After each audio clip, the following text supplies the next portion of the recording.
I told last class, my name is Arya Vyas. I'm 13, and I'll try every week on Thursday to give up to my best potential in this 1 hour to share my knowledge. So before I start anything new, I'll just do a recap of what we did in the last session. So in the last session, we learned that there were 64 squares, and they were divided into white colored and black colored, so 32 each. We also learned that there were two sides, the king side and the queen side.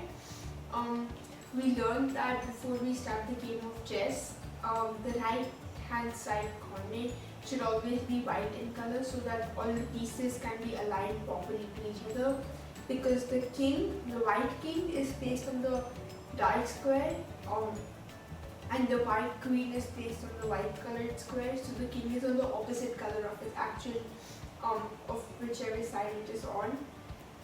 What the other thing we learned was the importance of the center. The center is very important because when any of the pieces are kept in the center, it's like they have the characteristic to cover up more space. So when our pieces cover up more space, the opponent doesn't have a chance to move their pieces around enough to get attacking and to end up checkmating a king, which I will explain later in this session. One more thing that last week was covered was how each piece moves and the value of each piece. So I'll quickly go through that. So the queen is the most powerful piece on the board. It is known for that because it can move both as the bishop and the rook, and it's usually kept in the center. Now, the last time there had been a doubt that should we keep the queen in the center or do we keep it one square away from the center. I think is more important, and it's also advised by high level players that we keep it one move away from the center, because the queen is helpful in both attacking and defending. So I'll show how the queen moves. The queen can move straight, right, on the 5, on a rank, and in diagonals. So it can move as the rook and the bishop combined both, and so its value is 9, and it's also the most powerful piece on the board. Next thing is the rook. The rook is also a major piece like the queen. It is 5 points, and it's unlike rest of the pieces, it's expected to be near the corners, or if it's on the center, not right in the main center. It's told to be covering the whole rank because it's a very powerful piece, because once it's there is no other piece that can be placed on the same file as the rook. So if the rook is kept on our side, did everyone understand that concept with the semi-open file and the open file?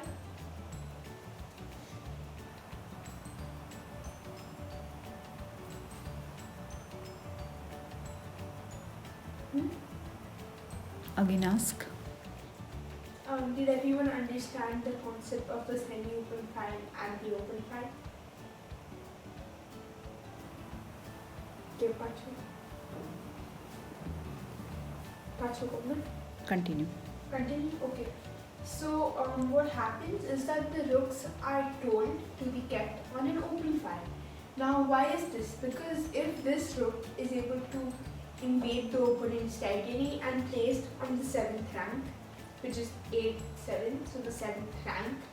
So if it's kept there, then there is no way that the opponent king can escape out of the 8th rank, because there's no way it can jump, and the rook covers up the whole rank, so the king can't escape. And one more thing is that near the end game, right, in the end games, majority of the time it's more of there are more pawns compared to pieces, and now these pawns become really vulnerable because they're kept at the back while all the pieces are attacking out in the front, because these pawns are important for covering the king, or they're usually saved up for promotion, so in the end you can get an advantage to get a queen. So if this rook is here, there is no way that the king can get out of its shell because all these pawns would end up falling. So that is why it is advised that we keep a rook on an open file, or at least on a semi-open one if there are no open files, because then you have the chance, as soon as this breaks, we will be inside the opponent's territory, and then it gives us a very big advantage. Even if we are suppose a pawn down, it still gives us a huge advantage, because it's a very big break on the opponent and they don't have many options to actually come and attack on our king, which gives us more time to get back our missing pieces or the lost pieces. Just to clarify, even this is an open rank. Even though there is a piece over here, but there is no pawn, so this would still be an open rank. This would also be an open rank. If we suppose there is another piece here, this is still an open rank. As long as there is no pawn on that rank, it is said to be an open rank. Now if I kept all the pieces over here, every single one of these squares were covered up, it would still be an open rank, except there should just be no pawns. So that is the exception for open ranks. And that's how the rook should be kept. So did everyone understand the rooks? Or do I repeat the rook? Okay. The next piece is the bishop. The bishop is a minor piece, but it doesn't decrease its value or make it any less important than the rook or the queen, because the bishop is also a part of the queen. It covers up all the diagonals. Now, again, the bishop is said to be favored near the center.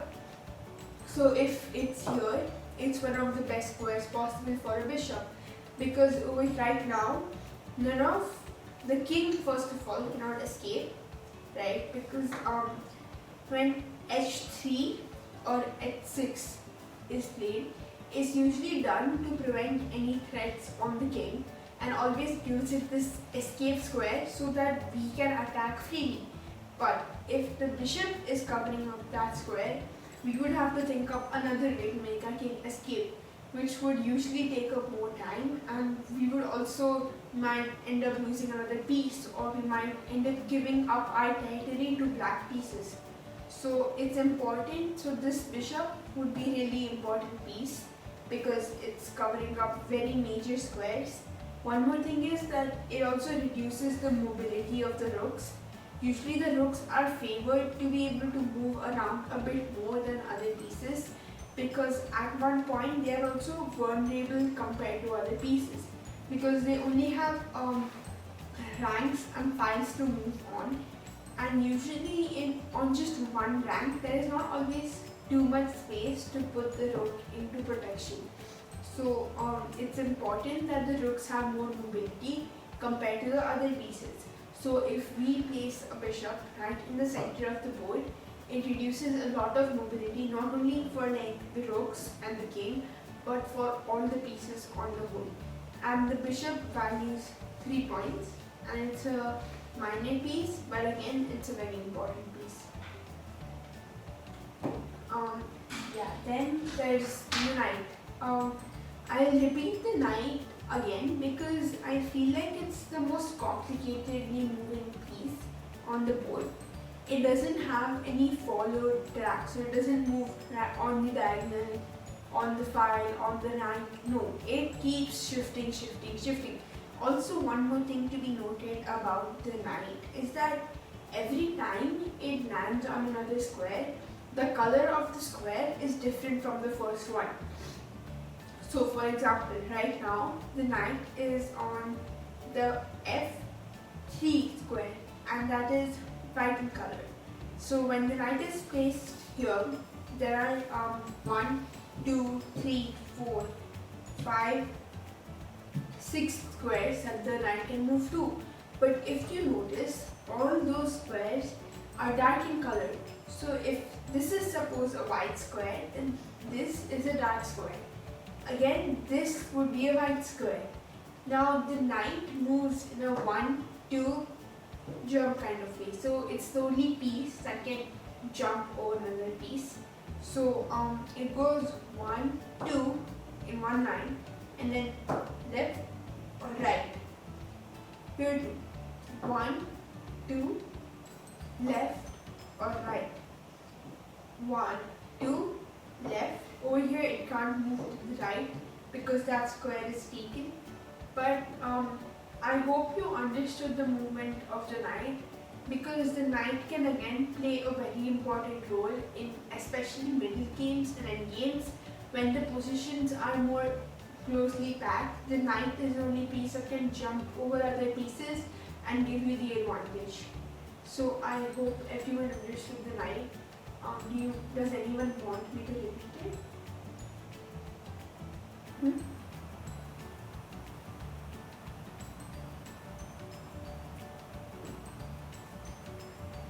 Okay. Now the next piece is the pawn. The pawn is also referred to as the soldier because it's the most least valuable pawn, but it actually does many important jobs. For example, it protects the king. Protection of the king is very important because obviously the king is vulnerable to all the threats, and attacking our king is the opponent's main aim, and attacking their king is our main aim. So if the pawns would not be present, then it would cause a lot of difficulties in actually playing the game properly and being able to move around your pieces. One more thing is that pawns are sacrificed at many points in the game. Now why does this happen is because this is the king's original position, but it's usually taken to this square, which I'll show you how in some time. But this is where the king is usually placed, right? And in front of it there is this 3 pawns that protect it at all time. And when they are kept here, it's very hard for minor and major pieces to come and attack it. But if any of these pawns are, let's suppose like this, then it makes it really easy for major pieces also to invade through our pawns. So when they are like this, it's usually like sacrifice to make them open up. So if I think that I have a very good attack on his king side, I could risk my king side and give up my pawn over here, right? So if he suppose takes it, the whole file becomes empty and it makes the king very vulnerable for attacks by the rook or the queen, or if the bishop would be placed here, it would be the perfect situation, right? So the pawns are very important. There's one more thing to the pawns, is that they can only move one square except the first time they move. So the first time they move, they have the chance to play 2 squares instead of the normal one. So if the pawn is here and it has never moved, then it can play 2 squares like that. But that doesn't mean that it's compulsory to play 2 squares. You can also play 1 square if you want to. One more thing is that the pawns can only capture diagonally. So if this pawn was here, we would not be able to capture it with our pawn. But if the same pawn was 1 square away, you could capture it diagonally. Get it? I'll explain again. If the pawn was here, you could capture it. You can't capture it straight away. But if it was diagonal, then yes, you can capture it diagonally. The value of the pawn is 1 point, but if you know how to use it properly, it could really change the whole game. I think so that's the main explanation of last time, though there are some few added points, but that was what I basically shared the last session. Now I'll give some general tips that I think would be really helpful, because now knowing how the pieces move and how the game functions, I think all of us can play one proper chess game, right? But what are the basic rules that we have to follow? Like, besides the theory, there are some more rules, right? And there are some guidelines that should be followed so that we could really play our game to the fullest without worrying about if our king will always be on a constant attack. So first of all, we should be really careful when we make a move, because there are no take backs. There is no way that you can take a move back. If you play it there, it's done. Except if so we should be really careful if you can capture it, if our opponent can take it for free. We should be careful of the squares that we are leaving behind. So for example, if our knight was here and we move it there are obviously some squares that the knight can't move to anymore. For example, this square. Now, if this square would be lost, then we have to evaluate if there is any way that black or my opponent can take advantage of that weakened square that doesn't have a protector anymore, which was there when this knight was here. One more thing is we should be careful if there would be any way that black could at that point capture our knight. So in this situation there isn't, but for example, if the queen was here, then she could have easily captured the knight and we would lose a piece for no apparent reason at this point. One more thing that we should be careful of is that if our opponent can trap our knight in any way, because knights or any pieces on the general, if they are pushed to the corner, it's very easy to trap them, especially with pawns or by occupying the main places that piece can run away to. So we should be really careful about how we place our pieces and about how we protect our king and our own pieces from the opponent's pieces. One more thing is that we should, if we are going to play a proper games of chess, it's very important to stay active and healthy, because many chess games actually range from 5 to 6 hours, and you have to be able to contain or have a calm and composure and be able to use your mind actively the whole time. And many times chess is not considered as a tiring game, but it's in fact a very exhausting game in real life, because your brain is on a constant move, and many times mental activities are actually more exhausting than physical exercises, because what happens is that having to sit down for 5 to 6 hours without feeling tired and consistently concentrating and calculating can be very tiring.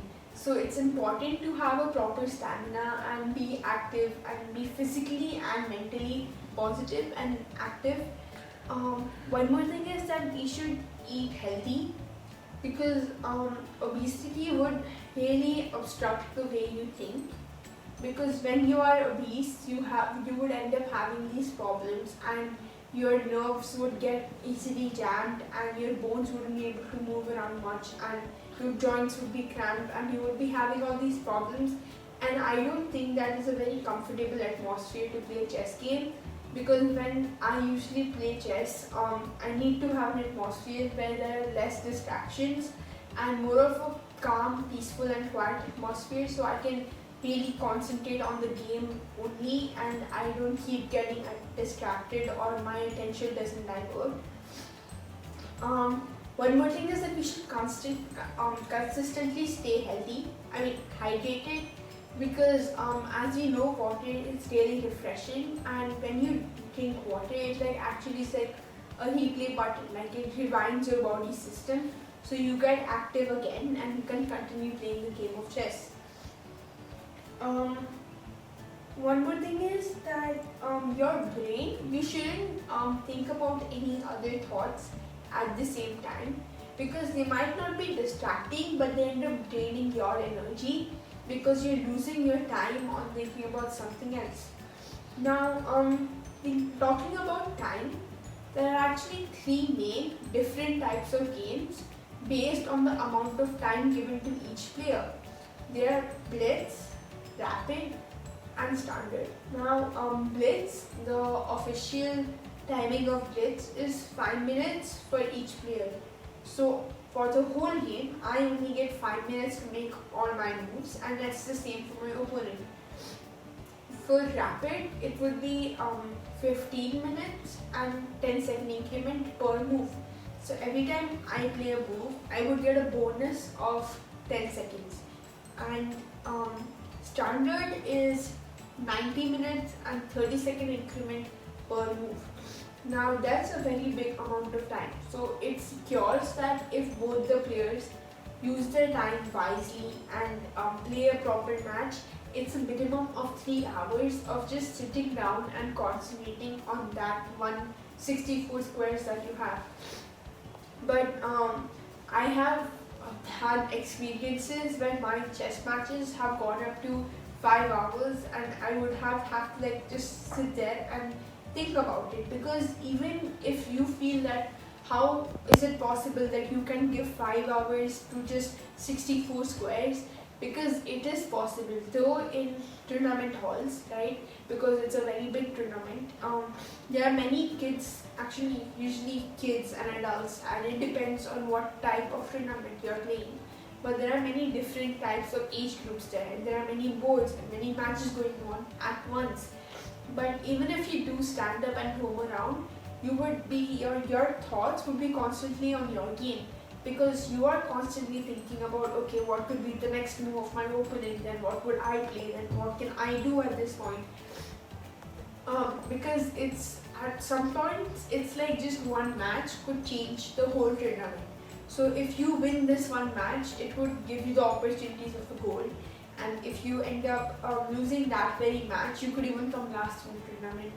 I had such of an experience in the West Asian Youth, where I was playing against the leader of the tournament actually, and the top 3 places we were equal throughout the game.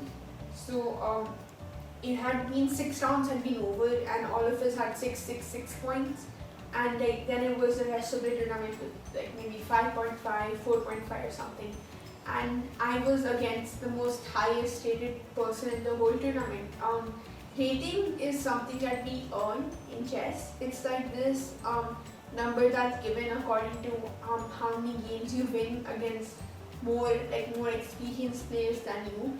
Though I feel that rating is just a number, and even if you do play professional chess, rating shouldn't change about how you're playing the game. The game should always be between you and, suppose I'm white, the game is always between me and black. It's not between me and whoever the person is playing. For example, if I'm black, then my game is between me and white, not between the person who's playing. Because then it creates this prejudice and you're not able to concentrate on the game. I think those are all the tips that I wanted to say, and I hope everyone started playing chess at home, and now we'll go back to actually how we can save ourselves and how we protect ourselves. So what I want to cover is checkmate and how we can stop a checkmate from happening, because once you do stop a checkmate, it just becomes check. So at this point, white does have chances of a checkmate. I'm sorry. Yeah, white does have chances of checkmate because the king has no escape square. That is one more thing that we should always be looking out for, is if the king has an escape square. So right now the king does not have an escape square. So our rooks are kept in the center. So obviously we should be attacking. So one more thing is chess is you should always look at a minimum of 3 moves in front of where you are. So right now in suppose my mind, I have the position that's going to occur after 3 moves. Though at more professional levels, it's advised to have seen 7 to 8 minimum moves and 3 to 4 variations in those 8 moves, because we do not know how our opponent is thinking. We should just be prepared for anything that can happen on the board.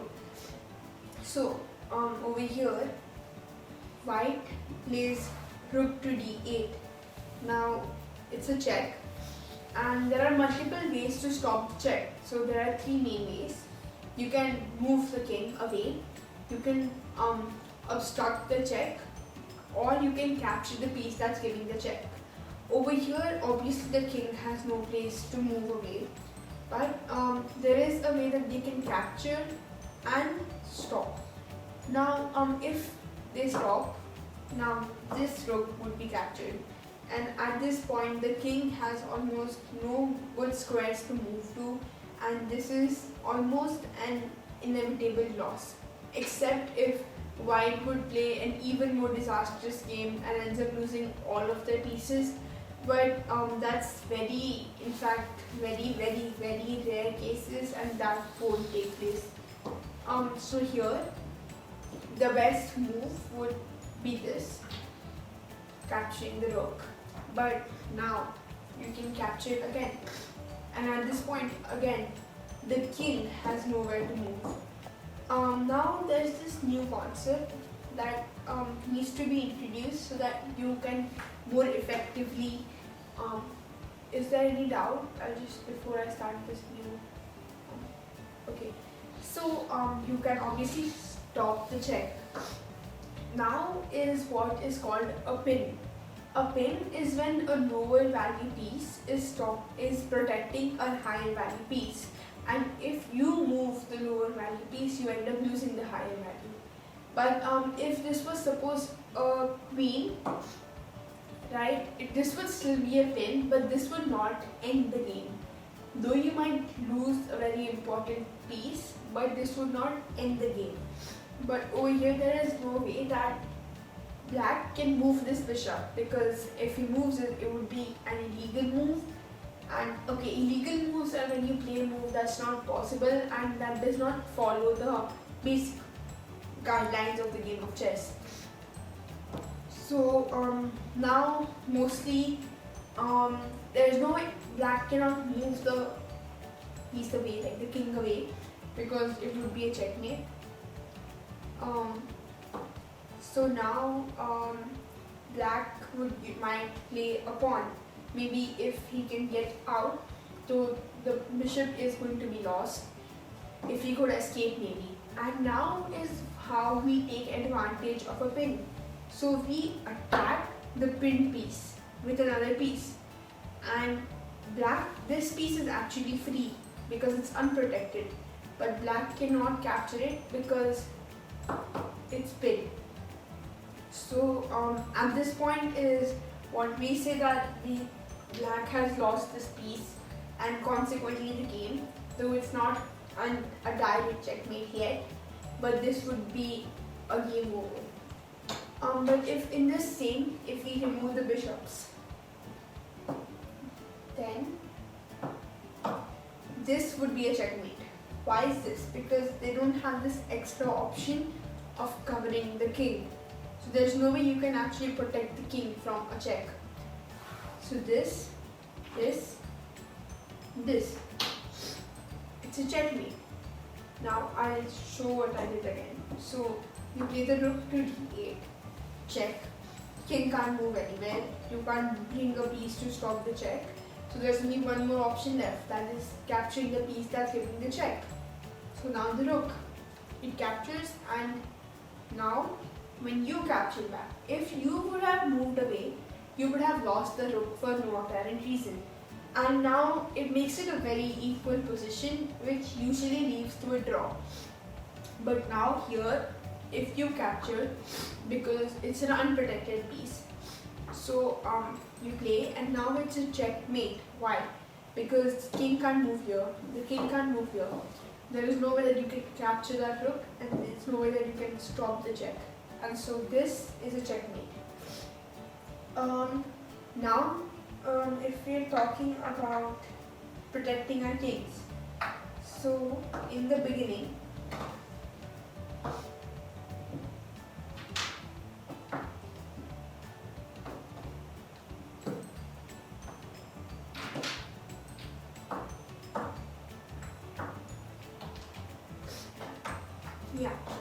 so in the beginning, this is if we remove all the other pieces and just take into mind the king and the rooks. There's something called a special move called castling. Castling is when you move the only way the king can move 2 squares and the rook can jump over a piece. So this is a very special move used to take your king out of the center, give it a more protective place, give it a square where there's proper shelter, because over here is where all the fight would be happening, right here in the center. So if keeping the king right there would not be very advised. So we move, this is the only time where the king can move 2 squares and the rook jumps over it. But this can only be possible if there is no piece in between. So if there is a piece over here, it's not possible. It's not possible if the opponent is giving a check, right? So if there's a check, you can't run away by castling. You would have to stop the check, capture the piece, or move away. Can king move without check? Yeah, king can move without check. If there is no check on the king can still move. So if suppose the bishop is not giving a check, it's a very normal game, then the king can move. Though it is not advised to, because you're using a move for no reason. It's called using a tempo in proper chess language. But it is said to be, except if there's like a very big strategic plan behind it, it's not advised to move the king unless you want to castle it or protect it. But once the king has moved, there's no way you can castle. So it's better not to move the king without a check, especially in the openings and the middle games. But in the end game, the king is the most active piece on the board. The king is that goes around attacking, gets all those pawns, brings their own pawns. So that's what happens in the end game. The king is the most important piece on the board during the end game. So the castle can be possible on both the king side and the queen side. So the king moves 1, 2 squares to the right for king side, and the rook jumps right next to it. Again, the king moves 1, 2, rook comes right next to it. One thing that we should be careful of is that when you play the castling, always move your king first and then your rook, not your rook first, because this would be a proper move, and after that doing this would be a double move, and double move is illegal. So it's important to make sure that you move your king first and then your rook. Now the same thing can happen on the queen side. So the king moves 1, 2 squares to the left, and the rook jumps and comes right next to it. What it is called? It's called a castle. This move is called a castle. Now there are some conditions to a castle. The rook should have never moved in the whole game until that moment. The king should have never moved. That is why it's advised not to move the king without an apparent reason. The king should not be under a check. So here, this would not be possible. You cannot play castle. And when you're moving, the king should not pass through a check. So for example, if the queen was here, you cannot play this. Why? Because when you're going there, there's a check. Sorry, this should not be. Yeah. So this would not be a proper move. It would be considered illegal, because while doing the check, the king is coming under. While doing the castling, the king is coming under a check. So are there any doubts regarding the castle? Because it's a comparatively different move from other moves. So does anyone have a doubt, or is it clear? Yeah. Clear. Okay.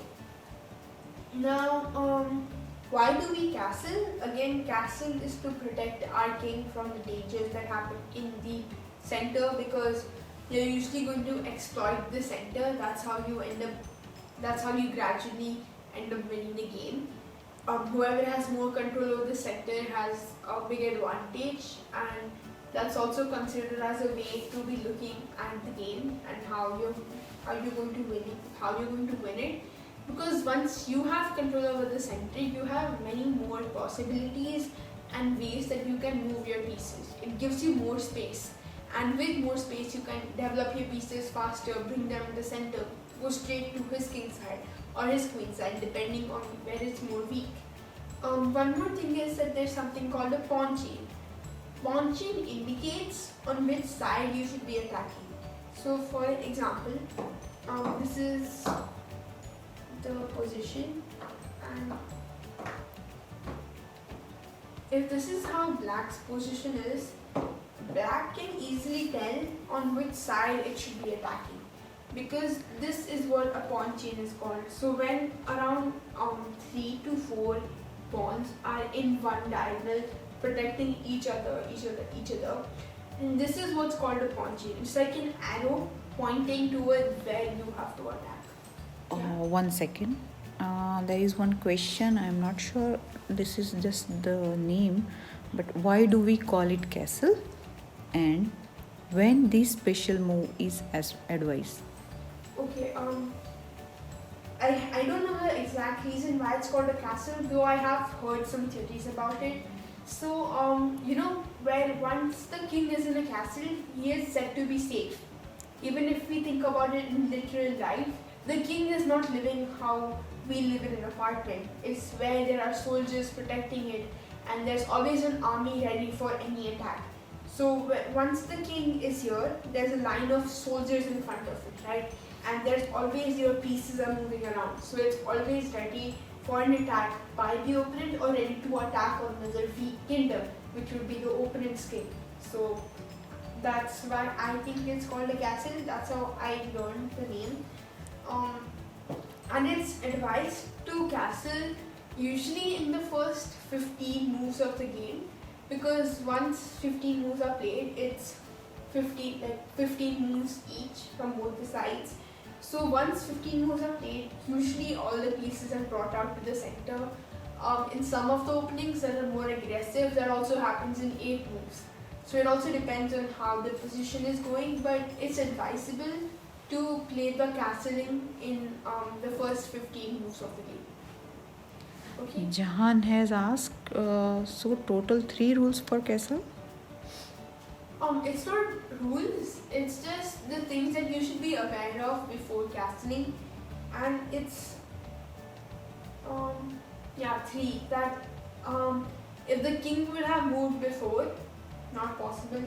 If the rook would have moved before, not possible. If the king is under a check, you can't castle, and if it's passing through a check, you can't castle. But those are not rules, they're just guidelines that you should follow on the whole, so that you would have a more safer and better game, and you wouldn't be claimed of an illegal move, because illegal move actually puts you in the risk, because at most platforms, after 2 illegal moves you lose the game. So you could be winning with all the pieces except, and your opponent only has the king. You could be winning in that kind of position, but if you make one illegal move, then you would lose that game if you would have made an illegal move before. So making an illegal move is like a rounding, and you've lost 1 life already. So it's very important to make sure that you're not making unnecessary illegal moves, especially not in standard matches, because you have enough time. There have been some standard matches where one move has been played and you would have thought about it for 30 to 40 minutes just for one move, because some positions are so complicated you would have to think that long. I had a match in which I thought for one move for 28 minutes and my opponent thought for another 40-45 minutes, and that whole time none of us dared to move away from the board because it was actually a very crucial movement. So that can happen. So we should just avoid illegal moves, because you would end up risking your whole tournament if you do make careless mistakes like that. So again, going back to how the pawn chain functions, pawn chains are also considered very strong because they're taking up a lot of space. As you can see here, there's almost nothing that white can do to break this up, except if it's able to capture this pawn right there, because this pawn is protected by another pawn. The pawn after that is protected by that pawn, and the last pawn is considered the strongest pawn in the whole chain, because it's right at its head and it's covering these 2 squares, and is taking up a lot of the opponent's territory, and that's not very a comfortable position for white to play. Also, it's also pointing, as I said, it's an arrow towards which side black should attack. So if black follows it, there's no way that white can successfully protect his king side. One more thing is that many times people think we should attack on the side the king is there, which is actually a false concept. We should be attacking the side that is weak, not the side where the king is there. Because if we always keep going for the king side, right, where the king is present, then if that side is a strong side for white in this case, then you would end up losing your pieces, and which would make your own side very unsafe and would make it vulnerable for attacks. That's also called a premature attack, when you prematurely go and try attacking your opponent's king without having a proper backup plan or without thinking of the consequences it would have on your side. Go out. No. एक point पर Julie શાહે કીધું is that serious? I think pawn chain યા castling બેમાંથી એક માટે કીધું છે. I am not sure. Is it serious? એટલે જ મેં લખ્યું છે કે મોર એક્સપ્લેન કરે તો.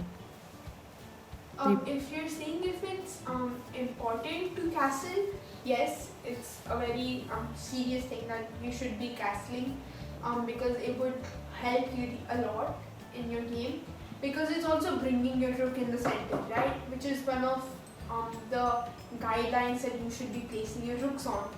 And a pawn chain can be a serious okay it is about illegal move. Is that a serious? that is a serious it's a serious opposition to your opponent, because you cannot actually make illegal moves with knowing it's an illegal move, right? Those are usually careless errors, and it's just something that you should be aware of all the time. That is why you should look at all the 64 squares. No matter if the game is going on here, you should look at those corner squares all the time. Because any piece could emerge out of it, and it could give you an unexpected check, and you would end up having it would reduce your confidence also, right? Because being called by your opponent and then your opponent telling you that no, you played the wrong move, it increases your opponent's confidence and it reduces your own confidence. Because chess is also a very psychological game.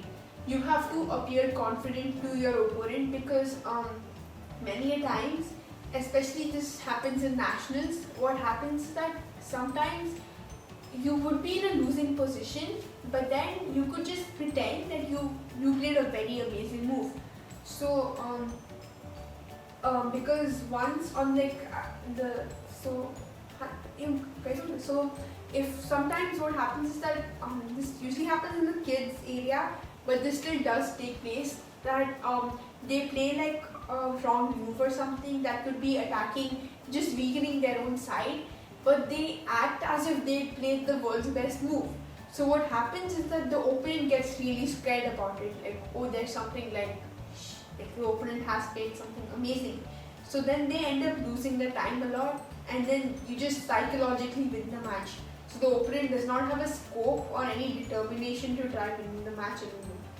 So that is one aspect of how chess is a very psychological match, and you have to be very cautious about how you play and what you play, because if the opponent finds out even a bit that you are feeling unaware or insecure about your position, then they will take it as a very big advantage, because again it's a brain game, and it just depends on how you are able to take up your loss and make it a win or something. So I think that there's less time. I'll just explain the check and checkmate again, because I think that's a very important aspect, and then everyone over here can start playing a chess match, like a proper chess match, because you have the guidelines, you have the rules. It's important to be able to apply it in the game though. So the king, again, if it's under attack, it's called to be a check. There are only 3 ways to stop a check: move the king, capture the piece giving the check, or block the check. And a checkmate is when the king is under a check and cannot move to any other place, the check cannot be stopped, or the piece giving the check cannot be captured. That is it. And a pin is when a lower value piece is covering a higher value piece, and if it moves, then you end up losing the higher value piece. That is a pin. And like last time, I'll be putting up more puzzles on the page. And does anyone have any doubts on the puzzles that were posted the last time? If there are, you can just ask them and I'll respond to them.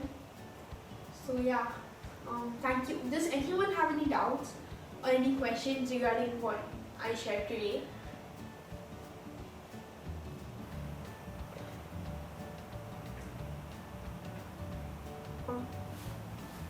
No?